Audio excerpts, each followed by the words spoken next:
we've been looking at the stories in the Bible about people who encountered Jesus right after the resurrection. And we're looking at the stories of how their lives were changed. The first story that we looked at was the story of Mary Magdalene. And right now we're going to look at the second story, and it's about two lesser-known followers of Jesus. And during this time, there was these two guys, Clopas and his friend. They were really upset about what just happened, the crucifixion of Jesus, and they saw him get killed and get put into a tomb. And these guys were just hopeless. They were depressed. They had lost all faith. In fact, they were on their way leaving Jerusalem and going home. And they were just throwing in the towel. They were just walking away from their faith. And they were depressed and disheartened, and they were leaving Jerusalem. Jesus appeared to them. Nonchalantly, Jesus just walks up to these guys and says, hey guys, what's up? Now, Jesus had just risen from the grave only a few hours earlier, and for some reason, these two believers did not recognize Jesus. Perhaps Jesus must have done some Jedi mind trick on them, or he veiled his identity in some way. But Jesus approached them, and Jesus pretended that he was a stranger. And Jesus butts into their conversation that they were having, and he just asked, "Hey guys, what's up? What are you guys talking about?" And the Bible records this conversation that Jesus has with these two guys, and as they were walking towards the town of Emmaus, and this is an amazing conversation. And by the end of their conversation, the lives of these two men were changed forever. Jesus asking them, "What is this conversation that you are holding with each other as you walk?" So Jesus comes up to them and asks them, "Hey, what are you guys talking about?" And Clopas says this. He says, "Are you the only visitor to Jerusalem who does not know the things that have happened there in these days?" He's like, Are you clueless?" And Jesus was playing dumb. He says, "What things?" Continuing on, he says, "What things? Concerning Jesus of Nazareth, a man who was a prophet, mighty in deed and word before God and all the people, and how our chief priests and rulers delivered him up to be condemned to death and crucified him." It's like, you haven't heard these things? Jesus of Nazareth, he was this prophet, powerful. He's like, but they killed him. Right? And he says here at the end of this statement, he says, "But we had hoped that he was the one to redeem Israel." It's like, we hoped that he was going to be the Messiah. And this is what Jesus says in reply. He says, "O foolish ones, slow of hearts to believe all the things that the prophets have spoken.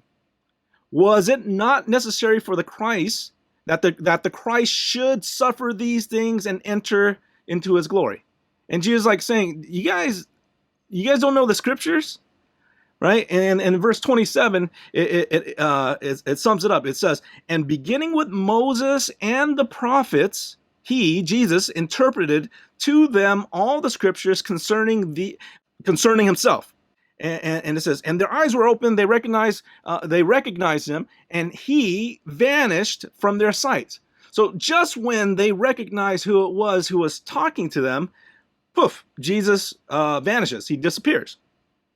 But then they started talking to each other, and it says this, "But they said to each other, did not our hearts burn within us while he talked to us on the road, while he opened to us the scriptures?" It's like, man, when he was with us, like, we didn't even know it was him, but when he was explaining the word of God, like, did you feel that burning in your heart, that your heart coming alive, that passion? So let me try to apply some of these lessons to our lives. I have several lessons that I want you to think about and to apply to your life.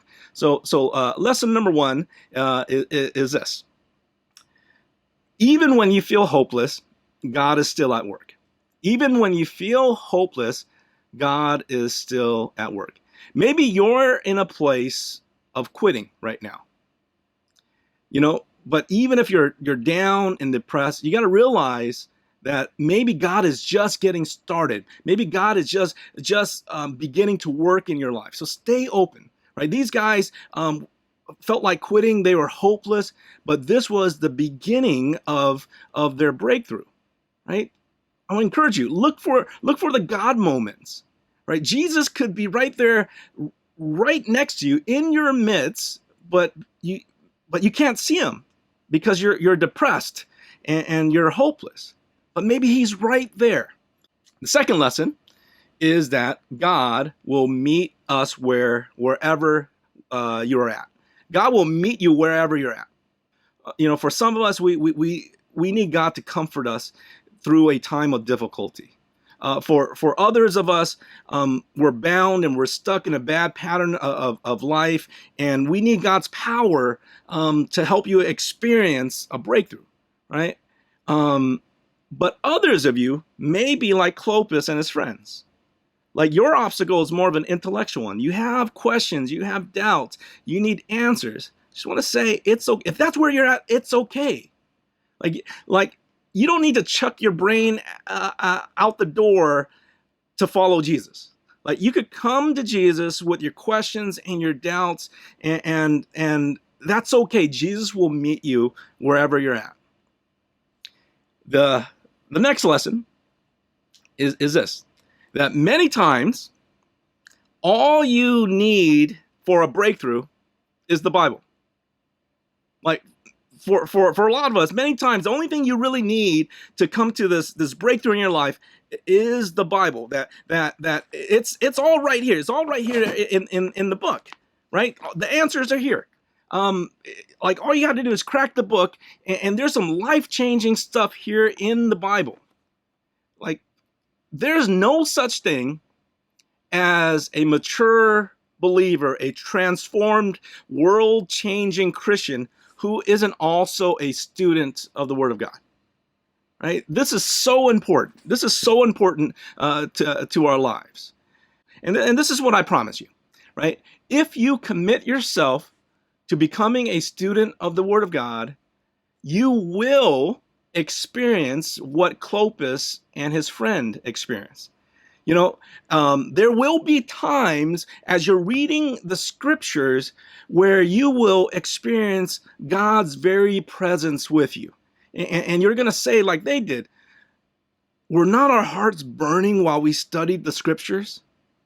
Right? So sometimes all you need is the Bible. Lesson number 4. Lesson number 4 is, maybe, just maybe, Jesus has been there all along, but you didn't recognize him. Like, he's been there next to you the whole time, but you didn't realize it was him. Like, I want to tell you, Jesus loves you. He wants a relationship with you. He wants to forgive you of your sin. Jesus has a plan for your life. And that's why he died on the cross and rose on the third day, because he wants a relationship with you. He has risen. He has risen indeed.